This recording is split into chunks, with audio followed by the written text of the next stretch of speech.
Hello friends, good afternoon. स्वागत है आप सबका शिवकृपा क्लासेज पर।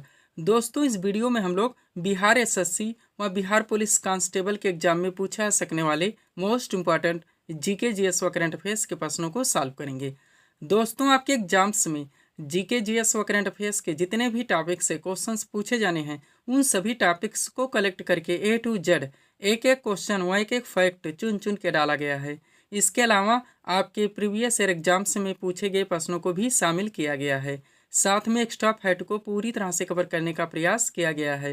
तो दोस्तों, आप लोग इन्हें कॉन्सेंट्रेट होकर सॉल्व करें। क्वेश्चंस कम सॉल्व होने पर पुनः प्रश्नों का रिवीजन करें, ताकि बिहार एसएससी व बिहार पुलिस कांस्टेबल के एग्जाम में आप लोग जीके जीएस व करंट अफेयर्स के टॉपिक से अच्छा स्कोर कर सकें। ध्यान रखें दोस्तों, आपके एग्जाम में आपका पूरा जीके यानी कि हिस्ट्री, पॉलिटी, ज्योग्राफी, इकोनॉमिक्स, आपका पूरा मिससेलेनियस का चैप्टर यानी कि विविध का चैप्टर, आपका पूरा जीएस यानी कि जनरल साइंस व करंट अफेयर्स, इनका अच्छा खासा वेटेज है। आपके दोनों एग्जाम्स में 75 क्वेश्चन यहाँ से पूछे जाएंगे। तो चलिए दोस्तों, ज़्यादा समय न लेते हुए हम लोग इन सभी मोस्ट इंपॉर्टेंट प्रश्नों को सॉल्व करना शुरू करते हैं।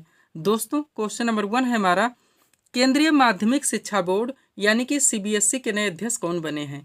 रिसेंटली करंट से मोस्ट इंपॉर्टेंट क्वेश्चन है दोस्तों, बिल्कुल आपके ट्रेंड में है, आपके लेवल में है। क्वेश्चन है हमारा, केंद्रीय माध्यमिक शिक्षा बोर्ड यानी कि सीबीएसई के नए अध्यक्ष कौन बने हैं।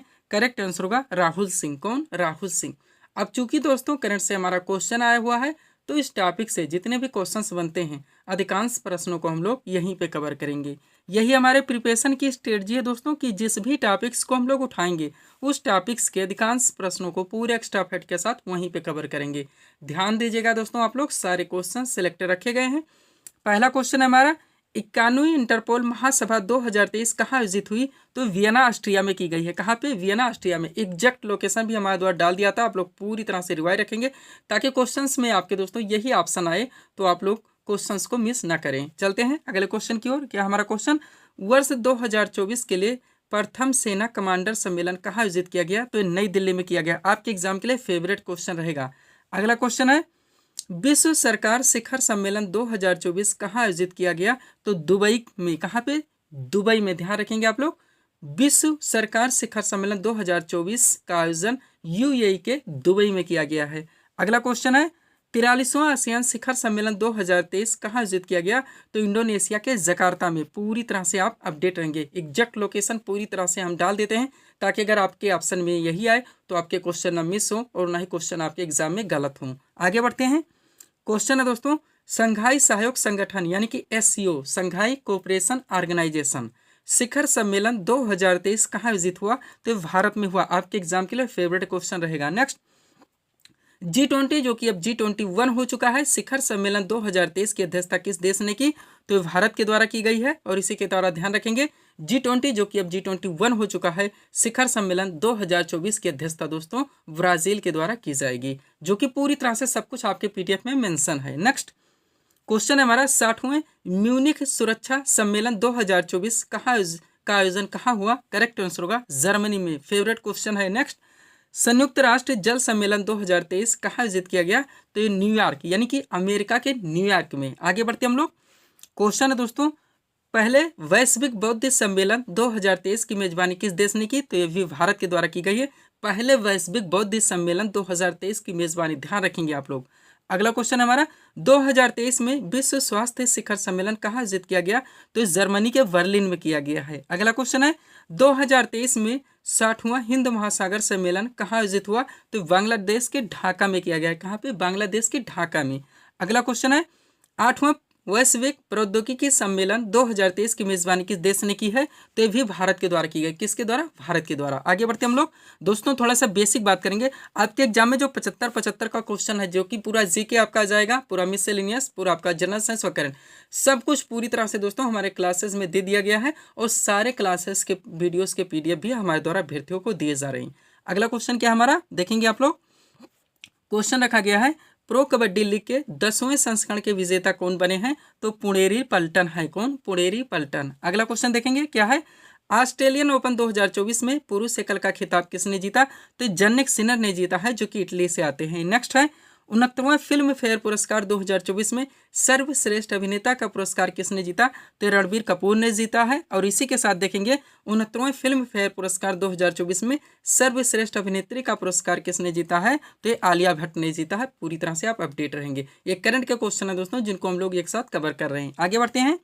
स्पेस इंडिया ने किसे अपना ब्रांड एम्बेसडर नियुक्त किया है? तो संजना सांघी को। ध्यान रखेंगे आप लोग। नेक्स्ट क्वेश्चन है, वर्ष 2024 में ICC T20 विश्व कप का ब्रांड एम्बेसडर किसे नियुक्त किया गया है? तो उसेन बोल्ट को किया गया है। नेक्स्ट, लोकप्रिय आम के स्वाद वाले, क्वेश्चन पे ध्यान देंगे आप लोग। लोकप्रिय आम के स्वाद वाले पे स्लाइस आप लोग जानते होंगे कि नई ब्रांड एम्बेसडर कौन बनी है? तो नयनतारा है। और नेक्स्ट क्वेश्चन है यहाँ से हमारा, भारत के वाटर ब्रांड यानी कि बिसलेरी आप लोग जानते होंगे कि पहली वैश्विक ब्रांड एम्बेसडर कौन बनी है? तो दीपिका पादुकोण। पूरी तरह से आप लोग अपडेट रहेंगे। ये करंट के क्वेश्चन थे दोस्तों, जिनको हम लोगों ने एक साथ कवर किए। आगे बढ़ते हैं, थोड़ा सा PDF के बारे में बात करेंगे। पुनः हम लोग नेक्स्ट क्वेश्चन की ओर चलेंगे। ध्यान देंगे आप लोग। 4 PDF यहाँ पे हमारा लगा हो, लेकिन हम लोग सबसे पहले अपने दोस्तों कंबाइंड PDF यानी कि बिहार SSC व बिहार पुलिस कांस्टेबल के बारे में बात करेंगे, जिसका ऑलरेडी यहाँ पे हम लोग दोस्तों प्रिपरेशन कर रहे हैं। दोस्तों इसमें जो आपका पाठ्यक्रम आएगा, आप लोग जानते हैं, आपका पूरा GK यानी कि हिस्ट्री, पॉलिटी, ज्योग्राफी, इकोनॉमिक्स, आपका पूरा मिससेलेनियस यानी कि विविध का चैप्टर, जो कि आपके एग्जाम में पूरी तरह से ट्रेंड में रहता है। इसके अलावा आपका GS यानी कि जनरल साइंस सामान्य विज्ञान, जिसका भी अच्छा खासा वेटेज है आपके दोनों एग्जाम्स में।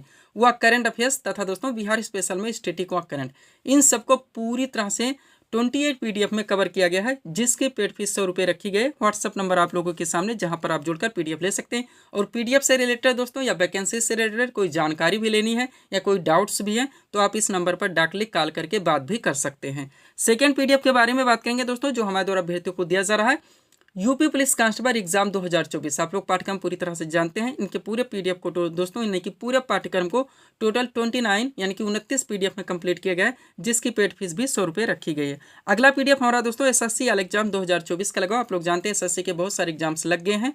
पाठ्यक्रम आप लोग जानते होंगे दोस्तों, SSC का जो ट्रेंड है लगभग सेम ही चलता है, चाहे वो CGL हो, CHSL, MTS, JD या फिर CPO। इनके पूरे पाठ्यक्रम को टोटल दोस्तों 25 PDF में कंप्लीट कर लिया गया है, जिसकी पेड फीस भी 100 रुपये रखी गई। व्हाट्सअप नंबर आप लोगों के सामने है। और लास्ट में हमारा दोस्तों रेलवे वाला एग्जाम 2024 का PDF भी लगा हुआ है। RPF, SI आप लोग जानते हैं, कांस्टेबल सब कुछ लगा है। आपका NTPC ग्रुप D, तो इनके भी पूरे पाठ्यक्रम को टोटल 25 PDF में कंप्लीट कर लिया गया है, जिसकी पेड फीस भी 100 रुपये रखी गई है। व्हाट्सअप नंबर आप लोगों के सामने, जहाँ पर आप जुड़कर PDF ले सकते हैं। चलते हैं दोस्तों हम लोग अगले क्वेश्चन की ओर। एक बात ध्यान रखें दोस्तों, आप लोग जानते हैं कि दोस्तों एग्जाम्स में एक एक सीट पर दोस्तों कितने लोग फाइट करते हैं। तो जितने लोग PDF लिए हैं या ले रहे हैं, आप लोग दोस्तों PDF को अच्छे से रिवाइज करें, क्योंकि आप जानते हैं दोस्तों कुछ अच्छा आप लोगों को करना ही पड़ेगा सक्सेस होने के लिए। चलते हैं अगले क्वेश्चन की ओर। क्या हमारा क्वेश्चन, टिटनेस से शरीर का कौन सा अंग प्रभावित होता है? तो तंत्रिका तंत्र है। कौन सा अंग है? तंत्रिका तंत्र है। आपका फेवरेट टॉपिक है, एवरग्रीन टॉपिक है, बराबर यहाँ से क्वेश्चंस बनते हैं। आप जानते हैं आपके दोनों एग्जाम्स में, चाहे बिहार SSC हो या फिर बिहार पुलिस कांस्टेबल, आपके दोनों एग्जाम्स में जनरल साइंस यानी सामान्य विज्ञान का अच्छा खासा वेटेज है। तो जहाँ जहाँ से दोस्तों जितने भी टॉपिक से आपके एग्जाम्स में क्वेश्चंस पूछे जाने, सबको पूरी तरह से हमारे वीडियोस में दोस्तों कवर करवा लिया गया है। और सारे वीडियोस के PDF हमारे द्वारा अभ्यर्थियों को दिए जा रहे हैं। यहाँ पे क्वेश्चंस हमारा आया हो दोस्तों, टिटनेस से शरीर का कौन सा अंग प्रभावित होता है? तो तंत्रिका तंत्र। अब इस टॉपिक से जितने भी क्वेश्चंस बनते हैं आपके एग्जाम में पूछे जाते हैं, एक सीट लगा दिए हैं, सब कुछ पूरी तरह से कवर कर लिया गया है। इस सीट को आप रिवाइज रखेंगे तो इस टॉपिक से कोई भी क्वेश्चन आपके एग्जाम में पूछे जाते हैं, ना क्वेश्चन आपसे मिस होंगे और ना ही क्वेश्चन आपसे गलत होंगे। तो चलिए शुरू करते हैं हम लोग।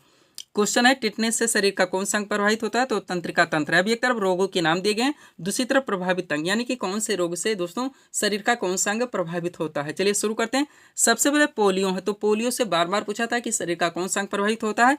तो गला भी होता है, रीढ़ भी होती है और नाड़ी भी होती है, ध्यान रखेंगे आप लोग। नेक्स्ट है दोस्तों चेचक। तो चेचक से शरीर का कौन सा अंग प्रभावित होता है? वो संपूर्ण शरीर है। छोटी माता नामक रोग से शरीर का भी संपूर्ण शरीर ही प्रभावित होता है।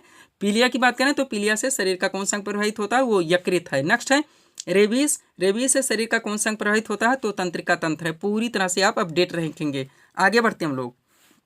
अगला पॉइंट का दोस्तों हमारा टिटनेस है, यानी कि टिटनेस रोग से शरीर का कौन सा अंग प्रभावित होता है? तो भी तंत्रिका तंत्र है। हाइजा से दोस्तों आंत प्रभावित होती है। टाइफाइड से भी आंत प्रभावित होती है। क्षय रोग जिसे हम लोग TB के नाम से जानते हैं, इससे शरीर का फेफड़ा प्रभावित होता है। डिप्थीरिया नामक रोग से दोस्तों श्वास नली प्रभावित होती है। काली खांसी से श्वसन तंत्र प्रभावित होता है। निमोनिया नामक रोग से फेफड़ा, और दोस्तों कुष्ठ रोग से तंत्रिका तंत्र, त्वचा प्रभावित होती है। पूरी तरह से आप अपडेट रखेंगे, इतना आप रिवाइज रखेंगे। इस टॉपिक से कोई भी क्वेश्चंस आपके एग्जाम में आते हैं, ना क्वेश्चन आपसे मिस होंगे और ना ही क्वेश्चन आपसे गलत होंगे। चलते हम लोग अगले क्वेश्चन की ओर। अगला क्वेश्चन भी दोस्तों हमारा जनरल साइंस से ही लगा हुआ है। आप जानते हैं अच्छा खासा वेटेज है, तो सारी टॉपिक्स को हम लोगों को कवर करने ही है। क्वेश्चन क्या रखा गया है, जेनेटिक कोड की खोज किसने की थी? करेक्ट आंसर होगा हरगोविंद खुराना ने। यहाँ से 3 सीट हमारे द्वारा पीडीएफ में लगाई गई दोस्तों।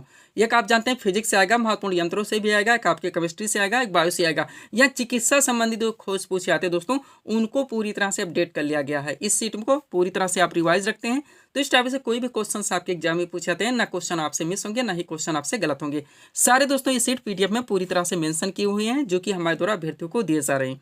चलिए शुरू करते हैं हम लोग। क्वेश्चन हमारा, जेनेटिक कोड की खोज किसने की थी? करेक्ट आंसर होगा हरगोविंद खुराना ने। अब एक तरफ आविष्कार और खोज के नाम दिए गए हैं, दूसरी तरफ आविष्कारक और खोजकर्ता के नाम दिए गए हैं। सबसे पहले इंसुलिन का टीका, इसकी खोज किसने की थी? वेटिंग ने की थी। हृदय परिवर्तन की खोज दोस्तों डॉक्टर क्रिश्चियन बर्नार्ड ने की थी। हाइजे के टीका की खोज रॉबर्ट कोच ने की थी। डीडीटी की खोज डॉक्टर पॉल मूलर ने की थी। बेरी चिकित्सा की खोज आइजक मेन ने की थी। इसी में से दोस्तों क्वेश्चंस बनते रहते हैं आपके एग्जाम में और रिपीट होते रहते हैं। अगला क्या हमारा, जेनेटिक कोड जिसकी खोज हरगोविंद खुराना ने की थी। डीएनए आप लोग जानते हैं, इसका पूरा नाम भी ध्यान रखिए, डीऑक्सी राइबो न्यूक्लिक अम्ल होता है। इसकी खोज जेम्स वाटसन तथा क्रिक ने की थी। बैक्टीरिया की खोज ल्यूवियन हाक ने की थी। पेंसिलिन की खोज सर अलेक्जेंडर फ्लेमिंग ने की थी। रक्त परिवहन या आप कह सकते हैं रक्त संचरण की खोज विलियम हार्वे ने की थी। रक्त समूह साथ में लगा है, कार्ड लैंडस्टीनर ने की थी। होम्योपैथी के जनक दोस्तों हैनीमैन माने जाते हैं, 2 रह गए हैं। यहाँ पे देखेंगे विटामिन की खोज दोस्तों फंक ने की थी, बार बार पूछाता है। अब विटामिन से रिलेटेड एक साथ देखेंगे हम लोग आगे चल के, ये देखिएगा आप लोग क्या क्या दोस्तों। विटामिन की खोज फंक ने की थी। विटामिन ए की बात की जाए तो इसकी खोज मैककोलन एवं एम डेविस ने की थी। विटामिन बी की बात की जाए तो मैककोलन ने की थी। चेचक का टीका दोस्तों एडवर्ड जेनर ने की थी। मोस्ट नंबर क्वेश्चन, टीबी की चिकित्सा की खोज रॉबर्ट कोच ने की थी। हाइड्रोफोबिया की चिकित्सा की खोज दोस्तों लुई पास्चर ने की थी। और मलेरिया की चिकित्सा की खोज डॉक्टर रोनाल्ड रास ने की थी। पूरी तरह से आप अपडेट रखेंगे तो यहाँ से कोई भी क्वेश्चन आते हैं आपके एग्जाम में, ना मिस होंगे ना गलत होंगे। पीडीएफ के बारे में ऑलरेडी बात हो चुकी है, कंबाइन है हमारा बिहार एसएससी और बिहार पुलिस कांस्टेबल का। रेलवे ऑल एग्जाम 2024 का भी पीडीएफ हमारे द्वारा अभ्यर्थियों को दिया जा रहा है, और एसएससी ऑल एग्जाम्स का भी पीडीएफ हमारे द्वारा अभ्यर्थियों को दिया जा रहा है। एक पीडीएफ भी ये भी हमारे द्वारा अभ्यर्थियों को दिया जा रहा है, यूपी पुलिस कांस्टेबल एग्जाम 2024 का। बढ़ते हम लोग अगले क्वेश्चन की ओर। क्या हमारा नेक्स्ट क्वेश्चन रखा गया है दोस्तों, गणगौर किस राज्य का प्रसिद्ध लोक नृत्य है? तो राजस्थान का। कहाँ का? राजस्थान का। हम लोग दोस्तों अपने स्टेट लेवल के जो बिहार से रिलेटेड जितने चीज़ें सारी कुछ पूरी तरह से अपडेट कर चुके हैं, सब कुछ पीडीएफ में मेंशन है। या दोस्तों हम पूरे राज्य का यानी भारत के सभी राज्यों के देखेंगे महत्व जो लोक नृत्य होते हैं, आपका ट्रेंडिंग टॉपिक एवरग्रीन टॉपिक का क्वेश्चन बराबर आपके एग्जाम में बनते हैं। सब कुछ इस सीट में पूरी तरह से मेंशन है, इसी में से क्वेश्चन बनते रहते हैं आपके एग्जाम में और रिपीट होते रहते हैं। सब कुछ आपके पीडीएफ में भी पूरी तरह से मेंशन है, जो कि आप लोगों को दिया जा रहा है। तो चलिए शुरू करते हैं हम लोग। क्वेश्चन है हमारा, गणगौर किस राज्य का प्रसिद्ध लोक नृत्य है? तो राजस्थान का है। चलिए, एक तरफ महत्वपूर्ण लोक नृत्य के नाम है, दूसरी तरफ संबंधित राज्य के नाम है जहाँ पे मनाए जाते हैं, आयोजित किए जाते हैं। सबसे पहले देखेंगे पॉइंट क्या है, बिहू मोस्ट इंपॉर्टेंट है, आप लोग जानते हैं। उसके साथ दोस्तों खेल गोपाल है, महारास है और नाटपूजा, ये 4 लोक नृत्य के नाम दिए गए जो मोस्ट इंपॉर्टेंट है, बार बार पूछे जाते हैं। ये असम के हैं। फिर छऊ की बात की जाए, कटघोड़वा, धोबिया और कर्मा, चारों मोस्ट इंपॉर्टेंट है जो कि झारखंड के हैं। नेक्स्ट बरुआ बखाइन हो गया दोस्तों, सोहराई हो गया, झिझिया मोस्ट इंपॉर्टेंट, ये बिहार के हैं। ये मोस्ट लोक नृत्य हैं जो कि आपके एग्जाम्स में पूछे जाते हैं। कठपुतली, घूमर, पढ़िहारी और गणगौर, ये 4 मोस्ट इंपॉर्टेंट लोक नृत्य हैं। कहाँ के? तो राजस्थान के हैं। नेक्स्ट गरबा, डांडिया, गणपति भजन मोस्ट गरबा डांडिया आप लोग जानते होंगे, ये पारंपरिक लोक नृत्य है। इसके साथ गणपति भजन भी ध्यान रखें। ये तीनों लोक नृत्य दोस्तों गुजरात में आयोजित किए जाते हैं। फिर यात्रा है, बाउल है, काठी है और ढाली है, चारों मोस्ट लोक नृत्य हैं जो कि पश्चिम बंगाल में आयोजित किए जाते हैं। आगे बढ़ेंगे, लावनी मोस्ट इंपॉर्टेंट, तमाशा बार बार पूछा था, वोहदा और मौनी, ये चारों लोक नृत्य दोस्तों महाराष्ट्र में आयोजित किए जाते हैं। फिर काली अट्टम है, थुलाल है और ओट्टम, 3 मोस्ट इंपॉर्टेंट लोक नृत्य के नाम दिए गए हैं। ये तीनों के तीनों केरल में आयोजित किए जाते हैं। कहाँ पे? केरल में आयोजित किए जाते हैं। आगे बढ़ते हैं, अगला हमारा क्या दोस्तों, चौफला है, कजरी है, झोटा है और चाचरी है, मोस्ट इंपॉर्टेंट चारों हैं जो कि उत्तराखंड में आयोजित किए जाते हैं। यक्षगान मोस्ट इंपॉर्टेंट है, साथ में करगा भी मोस्ट इंपॉर्टेंट है और कुनीता भी मोस्ट इंपॉर्टेंट है। ये तीनों के तीनों लोक नृत्य दोस्तों कर्नाटक के हैं। फिर संचार लगा है, पैंका है, सवारी है और छऊ है, ये चारों के चारों ओडिशा के हैं। पंडुआनी और मुंदड़ी की बात की जाए तो ये छत्तीसगढ़ के लोक नृत्य हैं। रासलीला, नौटंकी और छपेली उत्तर प्रदेश के मोस्ट लोक नृत्य हैं। जयंती हो गया, जद्दा हो गया, छारुआ और डांगी, ये चारों लोक नृत्य दोस्तों हिमाचल प्रदेश के। भांगड़ा, गिद्धा और धमाल, तीनों के तीनों मोस्ट इंपॉर्टेंट जो पंजाब और हरियाणा में मनाए जाते हैं। लाहो वांगला की बात की जाए तो मेघालय में है।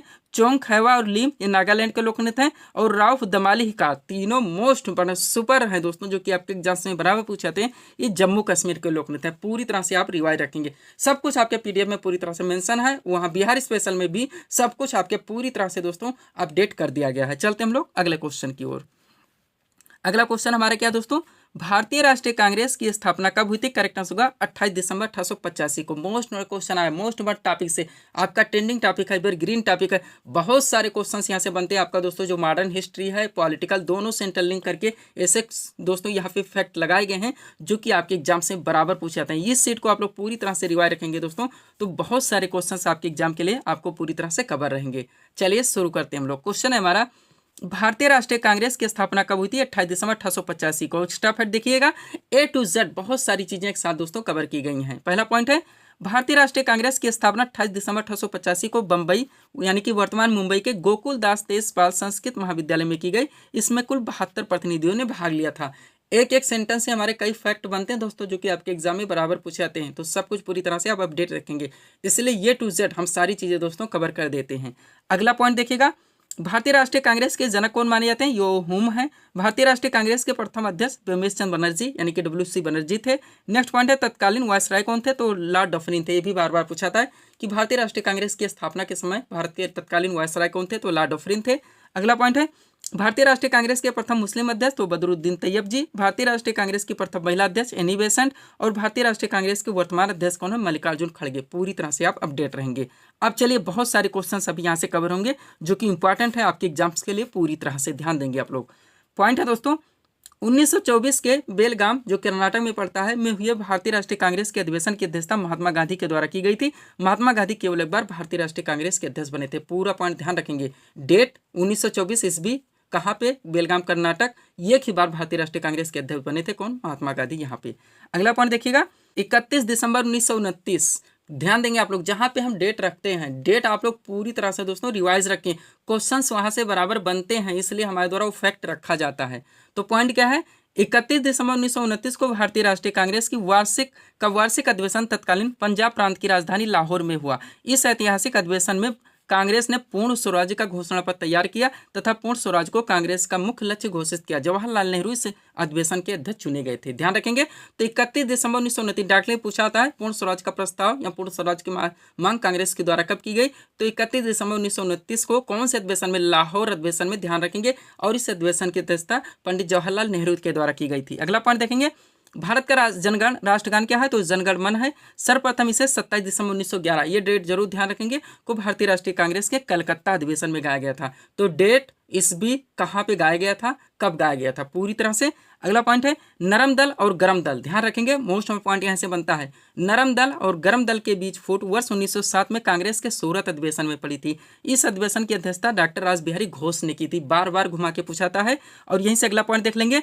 1916 के लखनऊ अधिवेशन में तिलक और एनी बेसेंट के प्रयासों से यह दोनों दल पुनः एक हुए। कांग्रेस के इस अधिवेशन की अध्यक्षता अंबिकाचरण मजूमदार ने की थी। यानी 1907 में जो कांग्रेस का सूरत अधिवेशन होता उसमें नरम दल और गरम दल अलग हो गए थे। इस अधिवेशन की अध्यक्षता दोस्तों डॉक्टर रासबिहारी घोष ने की थी। पुनः जो 1916 में लखनऊ में कांग्रेस का अधिवेशन हुआ उसमें दोस्तों तिलक व एनी बेसेंट के प्रयासों से दोनों दल पुनः एक हुए और इस अधिवेशन की अध्यक्षता डॉक्टर अंबिकाचरण मजूमदार ने की थी। पूरी तरह से मोस्ट ऑफ फैक्ट बनता है आपके एग्जाम के लिए। चलते हैं दोस्तों हम लोग अगले क्वेश्चन की ओर। PDF के लिए हमारा व्हाट्सएप नंबर लगा हुआ है। बढ़ते हम लोग अगले क्वेश्चन की ओर। अगला क्वेश्चन क्या है दोस्तों हमारा, भारतीय संविधान सभा की प्रथम बैठक कब हुई थी? तो 9 दिसंबर 1946 को। ये भी क्वेश्चन यहाँ पे डाल दिया गया है, पूरी तरह से दोस्तों फैक्ट रख दिया गया है, डेट ध्यान रखेंगे।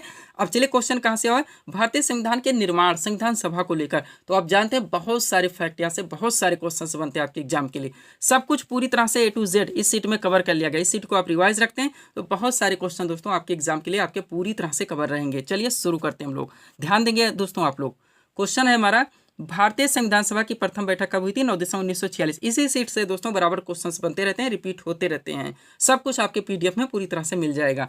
चलिए पहला पॉइंट है हमारा, कैबिनेट मिशन की संस्तुतियों के आधार पर भारतीय संविधान के निर्माण के लिए संविधान सभा का गठन जुलाई 1946 में किया गया था। तो ध्यान रखेंगे, कैबिनेट मिशन प्रस्ताव के अध्ययन दोस्तों भारतीय संविधान सभा का गठन किया गया था। ये पॉइंट भी बार बार पूछा आता है। नेक्स्ट पॉइंट है, भारतीय संविधान सभा की प्रथम बैठक तो 9 दिसंबर 1946 को, जो हमारा क्वेश्चन था, संसद भवन के केंद्रीय कक्ष में हुई थी। इस बैठक में डॉक्टर सच्चिदानंद सिन्हा को सर्वसम्मति से संविधान सभा का अस्थायी अध्यक्ष चुना गया था इसी दिन। नेक्स्ट पॉइंट है, भारतीय संविधान सभा की अगली बैठक कब हुई थी? 11 दिसंबर 1946 को, और इसी बैठक में डॉक्टर राजेंद्र प्रसाद को संविधान सभा का अस्थायी अध्यक्ष चुना गया था। ये भी आप लोग ध्यान रखेंगे।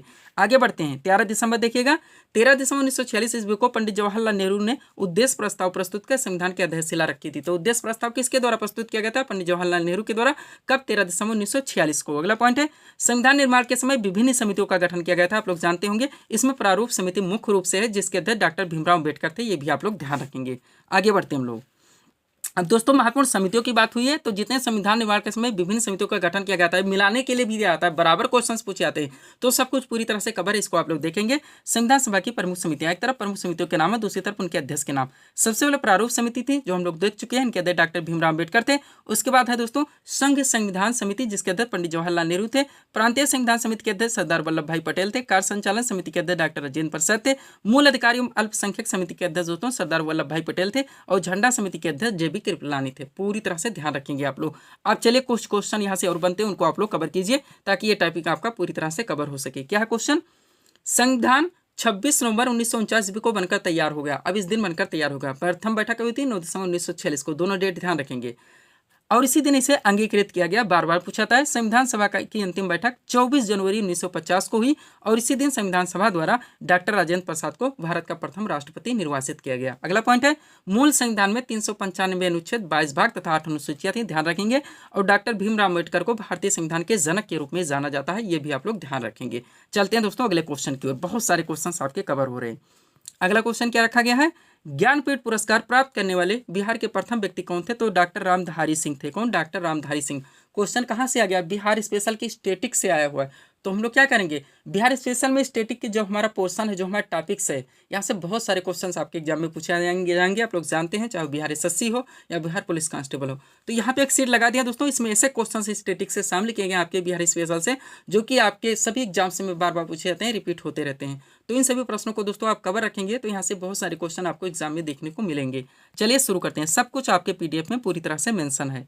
क्वेश्चन है, ज्ञानपीठ पुरस्कार प्राप्त करने वाले बिहार के प्रथम व्यक्ति कौन थे? डॉक्टर रामधारी सिंह। अब चलिए पहले क्वेश्चन की ओर। क्या है? बिहार में किसने फाग राग का सृजन किया था? क्वेश्चन नहीं भूलेंगे आप लोग। मोस्ट इम्पोर्टेंट क्वेश्चन है। महाराजा नवल किशोर सिंह थे, जिन्होंने फाग राग का सृजन किया था। अगला, बिहार में सर्वाधिक गंधक का उत्पादन किस जिले से होता? तो रोहतास से होता है। नेक्स्ट, बिहार में किस स्थान पर महावीर स्वामी का जन्म हुआ था? तो कुंडग्राम, वैशाली में। कुंडग्राम भी ध्यान रखेंगे, एग्जैक्ट लोकेशन है, कभी कभी ऑप्शन में यही आ जाता है। नेक्स्ट, भगवान महावीर का देहावसान बिहार में कहाँ हुआ था? तो पावापुरी में हुआ था। आप लोग जानते होंगे। नेक्स्ट पॉइंट है, दिल्ली की राजगद्दी पर बैठने वाला पहला बिहारी शासक कौन था? तो शेरशाह सूरी थे। नेक्स्ट, ज्ञानपीठ पुरस्कार प्राप्त करने वाले बिहार के पहले व्यक्ति कौन थे? डॉक्टर रामधारी सिंह, जो हमारा क्वेश्चन था। बिहार में किस स्थान पर महात्मा गांधी ने सत्याग्रह किया था? तो प्रथम उनका है चंपारण। मोस्ट क्वेश्चन रहेगा, सुपर क्वेश्चन रहेगा आपके एग्जाम के लिए, डबल स्टार कर लीजिएगा। नेक्स्ट, बिहार में पहला दूरदर्शन केंद्र कब स्थापित किया गया था? 1978 ईस्वी में किया गया था। ये भी आप लोग ध्यान रखेंगे। चलते हम लोग अगले क्वेश्चन की ओर। अगला क्वेश्चन हमारा क्या है दोस्तों? बिहार के किस शहर में पहला दूरदर्शन केंद्र स्थापित किया गया? तो मुजफ्फरपुर में। लोकेशन भी ध्यान रखेंगे। बिहार में प्रथम निर्दलीय मुख्यमंत्री कौन चुने गए थे? तो महामाया प्रसाद सिन्हा थे। नेक्स्ट, वास्तुकार महागोविंद किस शासक के दरबार में रहते थे? बिंबिसार के। और प्रथम बौद्ध संगीत का आयोजन कब हुआ था? 483 ईसा पूर्व में। कहाँ पे हुआ था? अगला क्वेश्चन है, यानी कि प्रथम बौद्ध संगीत का आयोजन कहाँ पर हुआ था? राजगीर में। ये भी ध्यान रखेंगे। मगध राज्य का प्रारंभ किसने किया था? तो बृहद्रथ ने किया था। और जरासंध के पिता का नाम क्या था? बृहद्रथ था। दोनों क्वेश्चन एक साथ सेट कर दिए हैं। बिहार के किस स्थान पर भगवान बुद्ध को ज्ञान की प्राप्ति हुई थी? बोध गया। सभी लोग जानते होंगे। आगे बढ़ते हैं। क्वेश्चन अगला हमारा बिहार स्पेशल से, नालंदा विश्वविद्यालय की स्थापना किस काल में हुई थी? गुप्त काल में। नेक्स्ट, किस शासक के प्रयासों से नालंदा विश्वविद्यालय की स्थापना हुई थी? कुमार गुप्त प्रथम के। बिहार की यात्रा करने वाला प्रथम यात्री कौन था? तो मेगास्थनीज थे। और बिहार का प्रथम स्टेडियम कौन सा? मोइनुल हक स्टेडियम है, जो कि पटना में पड़ता है। आगे बढ़ते हम लोग नेक्स्ट क्वेश्चन की ओर। अगला क्वेश्चन आपका क्या दोस्तों? देखेंगे आप लोग। क्वेश्चन रखा गया है, बिहार में पटना संग्रहालय की स्थापना किस वर्ष हुई थी? 1917 ईस्वी में। बिहार में नवादा संग्रहालय की स्थापना कब की गई थी? 1973 ईस्वी में। बिहार के चक्रवर्ती देवी, मोस्ट क्वेश्चन, किस शैली के प्रमुख चित्रकार थी? तो मंजूषा शैली की। और बिहार में कला भवन कहाँ पर स्थित है? पूर्णिया में। ध्यान रखेंगे आप लोग। यहाँ से देखेंगे अगला क्वेश्चन, मिथिला संस्कृत विद्यापीठ की स्थापना कब हुई थी? 1951 ईस्वी में। भूपेन्द्र नारायण मंडल विश्वविद्यालय कहाँ पर स्थित है? मधेपुरा में। बिहार में महात्मा गांधी सेतु किस स्थान पर बना हुआ है? गंगा नदी पर। और देश का सबसे बड़ा पशु मेला आप लोग जानते हैं किस राज्य में लगता है? तो बिहार में। पूरी तरह से आप अपडेट रहेंगे। ये बिहार स्पेशल से क्वेश्चन थे दोस्तों, जिनको हम लोगों ने एक साथ कवर किए हैं। अगला क्वेश्चन हमारा क्या लगा है, राष्ट्रीय राजमार्ग संख्या 5 यानी कि नेशनल हाईवे नंबर संख्या 5 किनको किससे जोड़ता है, तो कोलकाता को चेन्नई से। नेशनल जो हाईवेज है हमारे दोस्तों, महत्वपूर्ण क्वेश्चन यहाँ से पूछे जाते हैं। नेशनल नंबर 7, 6, 5 किनको किससे या किस राज्य को किस राज्य से, ऐसे करके क्वेश्चंस बराबर बनते हैं। तो इस सेट में पूरी तरह से कवर है, आप लोग पूरी तरह से रिवाइज रखें ताकि कोई भी क्वेश्चन आपके एग्जाम में यहाँ से आए, ना क्वेश्चन आपसे मिस हो ना क्वेश्चन आपसे गलत हो। चलिए शुरू करते हैं हम लोग। क्वेश्चन है राष्ट्रीय राजमार्ग संख्या 5 यानी कि नेशनल हाईवे नंबर 5 किनको किससे जोड़ता है, तो कोलकाता को चेन्नई से। अब देखिएगा, एक तरफ राष्ट्रीय राजमार्ग संख्या नेशनल हाईवे नंबर संख्याएं दी गई, दूसरी तरफ मार्ग दिया गया है। सबसे पहला है राष्ट्रीय राजमार्ग संख्या 1 यानी कि नेशनल हाईवे नंबर 1, ये दिल्ली को अंबाला से, अंबाला टू जालंधर, जालंधर को अमृतसर से और पाक सीमा तक जोड़ता है। पूरी तरह से अपडेट रखेंगे। राष्ट्रीय राजमार्ग संख्या 2 की बात की जाए तो दिल्ली को कोलकाता से जोड़ता है। राष्ट्रीय राजमार्ग संख्या 3 ये आगरा को मुंबई से जोड़ता है। राष्ट्रीय राजमार्ग संख्या 4 ये मुंबई को चेन्नई से जोड़ता है। आगे बढ़ते हम लोग। अगला हमारा है दोस्तों राष्ट्रीय राजमार्ग संख्या 5 जो कि कोलकाता को चेन्नई से जोड़ता है। कुछ भी करके, कोई ट्रिक लगा के, बार बार रट्टा मार के, पीडीएफ से रिवाइज करके आप लोग इन सभी क्वेश्चंस को पूरी तरह से रिवाइज रखेंगे। राष्ट्रीय राजमार्ग संख्या 6 की बात की जाए तो कोलकाता को मुंबई से जोड़ता है। राष्ट्रीय राजमार्ग संख्या 7 की बात की जाए तो वाराणसी को कन्याकुमारी से जोड़ता है। अगला दोस्तों राष्ट्रीय राजमार्ग संख्या 8 की बात की जाए तो दिल्ली को जयपुर से जोड़ता है। राष्ट्रीय राजमार्ग संख्या 9 की बात की जाए तो पुणे को विजयवाड़ा से। और लास्ट है हमारा दोस्तों राष्ट्रीय राजमार्ग संख्या 10 जो कि दिल्ली को फिरोजपुर से जोड़ता है। किसको? दिल्ली को फिरोजपुर से। तो यह था दोस्तों इस सीरीज के टॉप एमसीक्यूज के प्रश्न जिनको यहाँ पे हम लोगों ने सॉल्व किए हैं। उम्मीद है दोस्तों आप सभी लोगों ने सॉल्व किए होंगे और देखे होंगे कि यहाँ से आपके कितने प्रश्न सही हो रहे हैं। तो दोस्तों इसी तरह के वीडियोस के लिए आप हमारे स्टडी चैनल शिव कृपा क्लासेस से जुड़ें, चैनल को सब्सक्राइब करें ताकि हमारे द्वारा दिए जाने वाले सभी वीडियोस आप क्रम से सबसे पहले देख सकें। तो मिलते हैं दोस्तों हम नेक्स्ट वीडियोस में। Thanks for watching.